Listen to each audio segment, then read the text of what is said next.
So we saw that as a result of the repeal of the Missouri Compromise as part of the Kansas-Nebraska Act in 1854, it helped create the Republican Party, really opposed to what seemed to be a gross abuse of power by Stephen Douglas as far as anti-slavery people were concerned. But what we're going to see in Kansas itself is pretty much chaos breakout, known as Bleeding Kansas.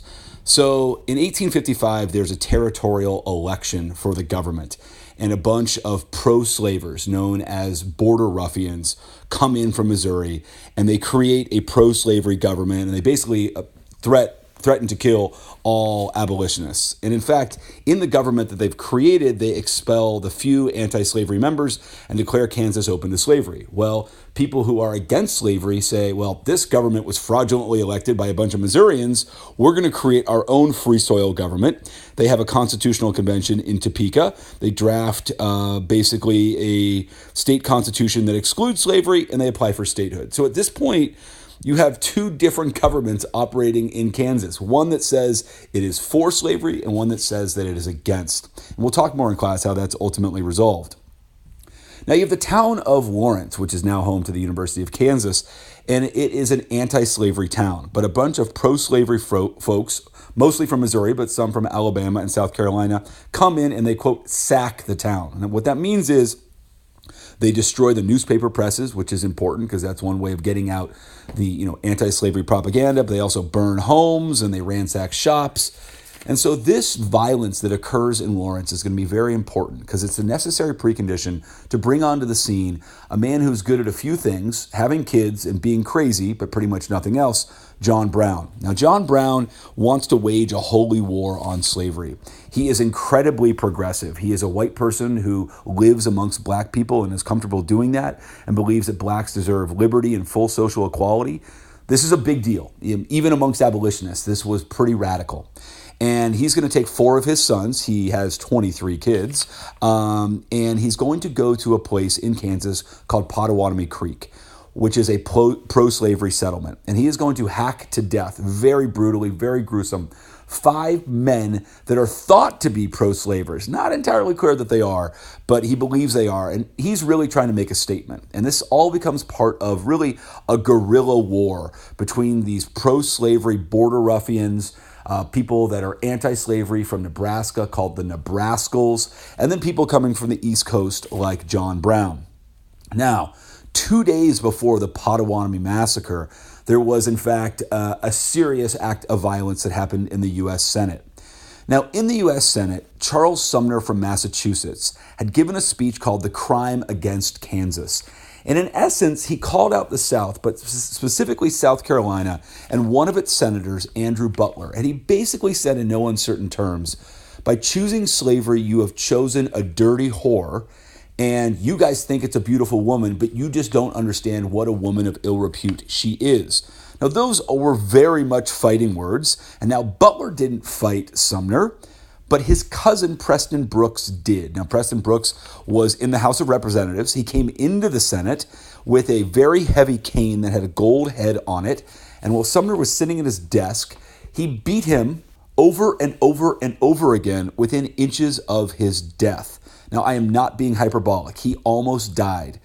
And he would come back. Sumner would come back to the Senate, but not for 4 years. So we're going to keep our eye on Sumner because he's going to be a major player during the war and after the war for the Republicans. Now, what was the impact of this famous beating? Well, first of all, Sumner becomes a martyr. And every day he spends out of the Senate injured, convalescing, is a day that he remains a martyr. Now, Butler is very much in the South seen as a victim, and his cousin, Brooks, who defended him, became known as this great hero for the South because he had stood up for the South's honor. People send him canes saying, thank you, can't believe you did it. Overall, it drives many Northerners into the Republican Party because it just looks like the South is really losing it if all of a sudden you have violence in the U.S. Senate, supposedly one of the most genteel places.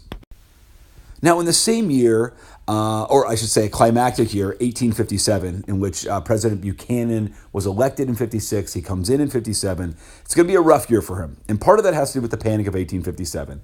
And just like every panic that we've seen in 1819 and 1837, it's really built on an economic bubble that bursts. And in this case, too many railroads and factories have been built. And on top of that, European demand for cotton and wheat had gone down. There's a specific company that's a very important company, the Ohio Life Insurance and Trust Company, goes bankrupt here in the United States. All of this together leads to terrible unemployment, as we have seen in each of the preceding panics. But the interesting thing is that Southern cotton is not hit as hard as wheat is. And so in many ways, this only builds up sort of the hubris and the overconfidence in King Cotton, as in, we told you so. We have the one commodity that truly is untouchable. Now, in the other important event of 1857, you have what is known as the Dred Scott case. Now, Dred Scott was a slave who had lived with his master and his master's family in slave states, but then had gone into free territories, Illinois and Wisconsin. Now, he is later brought back to a slave state, Missouri, but he sues and says, listen, I was in free territory, I should be free. The case makes its way all the way to the Supreme Court. It's a 7-2 decision against him, not surprising, as the Supreme Court was dominated by Southern Democrats. But the first point that Roger Brooke Taney, who is an important Supreme Court justice who had taken over for John Marshall, he says, listen, first of all, you're a slave, so you can't even sue. But we're just going to overlook that because it's a pretty important decision that we can ultimately make here. And what he says is, ultimately, the Missouri Compromise was never constitutional. Now, we know that the Missouri Compromise is gone. It's been gone for 3 years. But really, it's an important ruling by the highest legal body to say it can never come back. And what the argument was is he says Congress could never, in fact, have ever made any law about property because property cannot be denied without due process. So if you made a law that said where people could have slaves and where they couldn't, that in fact is illegal. So it's the first law that they've actually struck down since Marbury versus Madison in 1803. So it's been 54 years. We think of judicial review as happening all the time. Certainly it hadn't happened in over a decade. But the important argument that they also make, or by extension of getting rid officially of the Missouri Compromise, which had already been gotten rid of, was to say that if Congress can't actually exclude slavery from a territory, then the people can't either. So that basically gets rid of the idea of popular sovereignty. So it got rid of there ever being really a compromise, a line that said where slaves could and couldn't go.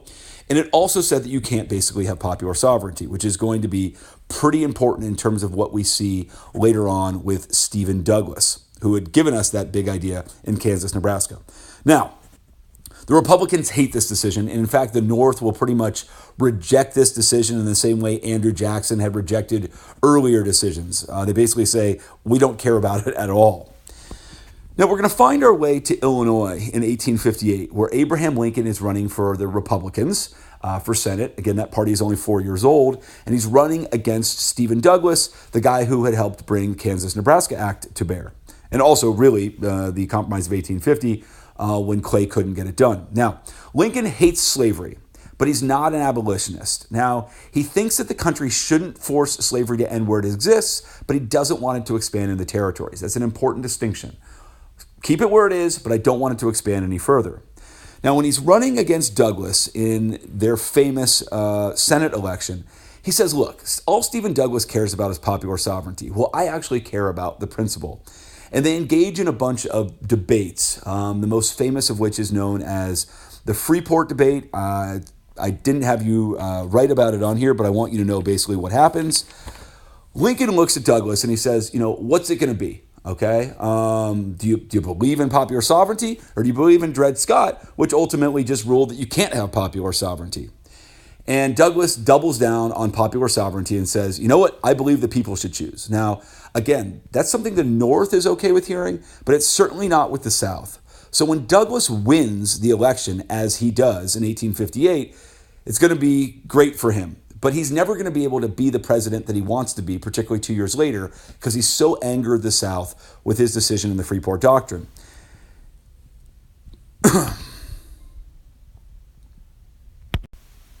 Now, sorry about that, cough there. So you've got John Brown back on the scene a couple years later. Since 1856 and the Potawatomi Massacre, he'd basically been lying low. He'd been acquiring weapons and money from New England sympathizers. And he was very concerned that he thought slavery was becoming more entrenched. He looked at the decision in Dred Scott in 1857. So he really believed, again, that he was on a divine mission on behalf of a vengeful God. He was absolutely uncompromising, and he believed that something had to be done. So his very audacious plan was to take 20 men to go to Harper's Ferry, to cut the telegraph lines of this town, and to occupy the federal rifle arsenal, where he's going to take over 100,000 rifles. Now, the reason he needs the rifles is he's going to call for slaves in the area and slaves throughout the South to rise up and join him in this rebellion. Unfortunately, only a few slaves come. He and his fellow rebels are quickly surrounded, and he is captured quickly. Now, he confesses, and he gives sort of a very articulate confession, and he's ultimately executed. And he seems okay with that because he understands that the greatest role he can play is as a martyr for the abolitionist cause. And he's also going to set off this true hysteria throughout the South.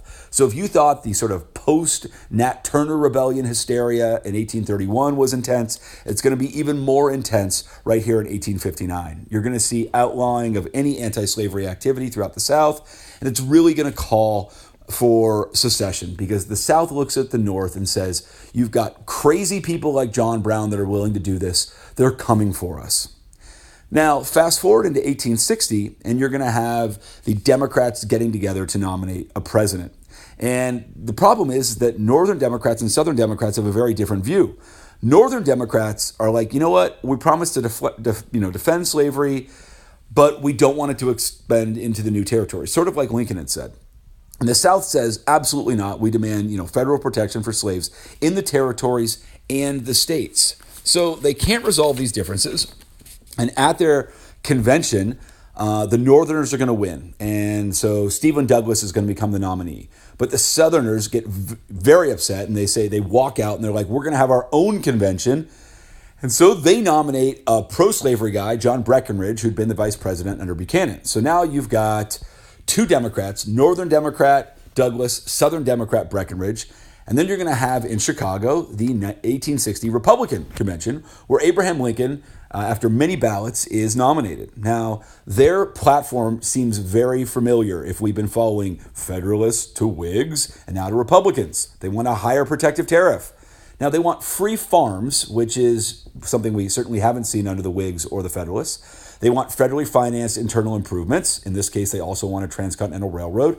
And they want the opposition, they oppose the extension of slavery. That's very important. So again, you've got sort of two pieces. You've got, the T for tariff, the N for network, plus free farms, plus opposition to the extension of slavery. Now, we have a Northern Democrat, Douglas, Southern Democrat, Breckinridge, and now a Republican. But then you're also going to have some border staters, some former Whigs, who are like, listen, we've got people that are radicals on either side. Let's try to get a compromise party. So they have something called the Constitutional Union Party and a guy named John Bell. So now we have Douglas for the Northern Democrats, Breckinridge for the Southern Democrats, Lincoln for the Republicans, and Bell for the Constitutional Union Party. But at the end of the day, it's really a Lincoln versus Douglas election, just like it had been in Illinois 2 years earlier. Lincoln is not even on the ballot in the South, yet he still wins in the Electoral College, despite not even getting 40% of the popular vote. He gets about 500,000 more popular votes than Douglas, but again, he is very much a minority president. Now, Southerners look at Lincoln's election and they assume that he is coming to take their slaves immediately. Many of them had said in the 1860 election, and actually in the 1856 election, if a Republican is elected, we will secede.